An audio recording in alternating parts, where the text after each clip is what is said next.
What's going on, everyone? Jimmy Lyko here back again, and today we're talking about Kirby Star Allies. Now, this game released in 2018. It was like part of the series with Return to Dreamland, Triple Deluxe, Planet Robobot, and then Star Allies. So this would be number 4 of like that kind of series of being like traditionally 2D Kirby. But as you can see here in the little inside art, this game not only has a Star Allies mechanic, but also has combining abilities back from Kirby 64.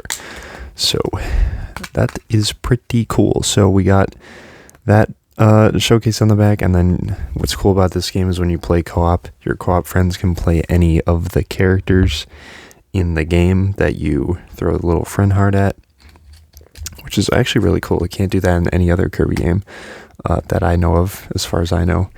And this is actually my second time recording this video because for some reason it decided the audio didn't want to work. So it originally was like 10-ish minutes long, and I'm going to be honest, I do not remember everything I said in that video, and it's a shame because it's generally a good video. But I'm just going to try my best to reiterate everything I said. So anyway, if it's a little bit shorter, just try to bear with me. But anyway, this game over time was updated like it was a Nintendo sports game for some reason. I have no idea why, but because it was updated, all the updates it got made it a much more complete game. So on release, it was, a solid Kirby game, but by the time it was updated, I think it's not one of the best, but it's really good. I really like it. It's better than you think, which is probably what I'll name the title of this video. But something, well, not that weird, but this game is actually 30 FPS, but in the world map being 30 FPS, I have no idea. It doesn't seem like they'd be that hard to run, but whatever. Anyway, so as I just mentioned earlier, this game has the Star Allies mechanic in which Kirby has a little heart that he throws, and you can throw it at any enemy, and well, not any enemy. I think any enemy that is like also a copy ability, you're able to do it. I'll showcase that in a second. Here we go.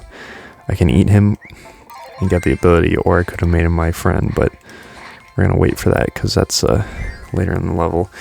But yeah, overall the game still looks really good. I think it was a 1080p game. I don't think it should be 1080p in handheld, but for some reason it looks really good on the Switch 2 screen, because normally 720p scaled up doesn't look very good, but maybe I'm just not paying close enough attention, but it still looks really solid. Music in this game is very good, just like pretty much every single Kirby game, music being good, no surprise there. Gameplay is good. It plays pretty much exactly like Return to Dreamland does, except you play with like a couple of friends, whether they're AI friends or actual player characters that you can have. It's a shame that it runs at 30 FPS, but it's probably because there's always 4 people on screen that they did that just for stability reasons, because there can be a lot of things going on at once. And you can actually have a Sir Kibble and a Blade Knight. There you go.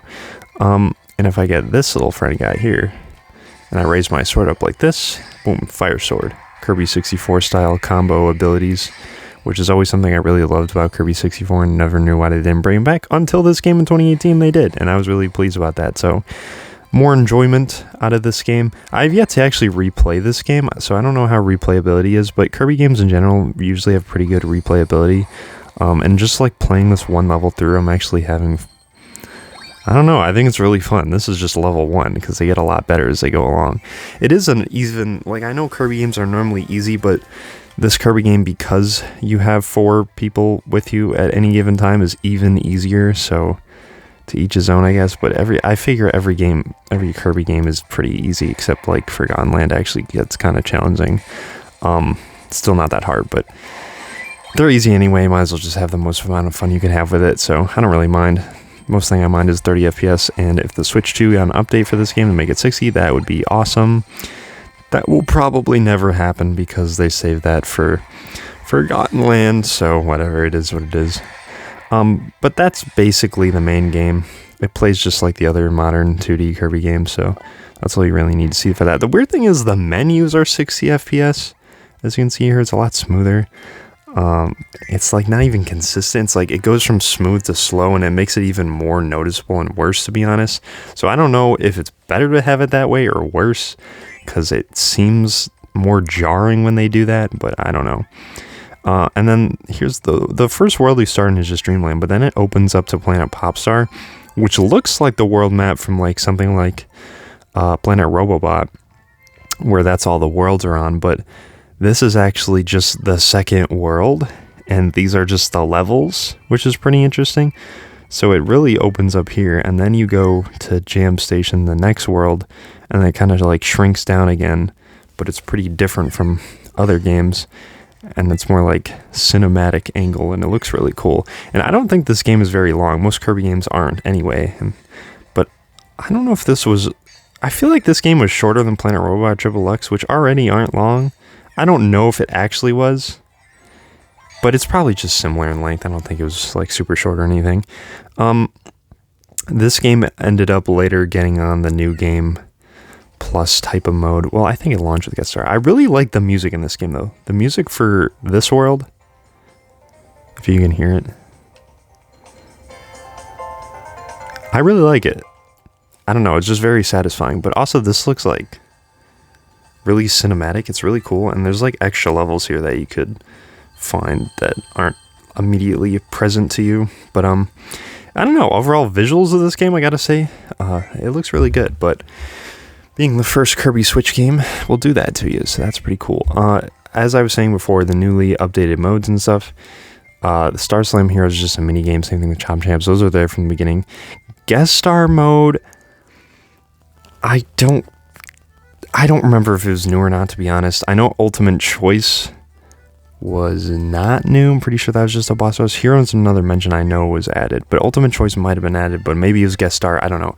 But this is your New Game Plus mode of the game, where instead of playing as DDD or Meta Knight like in Planet Robot and Triple X, or just Kirby and Return to Dreamland, you can play as any of the playable Star Allies characters. And then the DLC they added, they ended up adding Rikine Ku, I think was the first new one, and then Mark's Gooey, Adeline Ribbon, which are somehow non-Kirby Air Riders, and then Dark Meta Knight, DeRoach, Magolor, Taranza, Suzy, and the one I don't have because I never bothered to finish that mode, Heroes in Another Dimension. That was an added mode, which you unlock the 3 sisters from this game that I can't remember the name of for some reason. But yeah, there's a couple dimensions, and each of them, there's a bunch of hearts you collect, and if you collect all the hearts, then you unlock that character.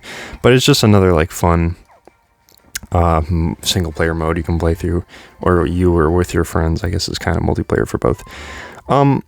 And yeah, overall, I just think being able to take a Kirby game that's pretty solid and just make it a lot better with updates is cool. The thing is, though, the updates that it added probably should have just been there to begin with. But, I mean, I don't know. I've just played the game when it was already finished. I didn't play it in 2018. It wasn't until 2019, I think. So, overall, I really like the game. I really like what they added. It's overall a very solid Kirby game nowadays. Like I said, the only thing I would wish for is, like, an update for Switch 2, and then it'd be really nice. But, yeah, overall, I like it. I actually like it more than Return to Dreamland, but I don't like it more than Forgotten Land or Triple X or Planet Robobot. So that's how I kind of rank the more modern ones. But yeah, overall, that's what I think of Kirby Star Allies. I really like the game. If you like the game, let me know. Leaving a like on the video. Subscribe if you want to see more videos on Kirby games like this one. And I will catch you in the next one.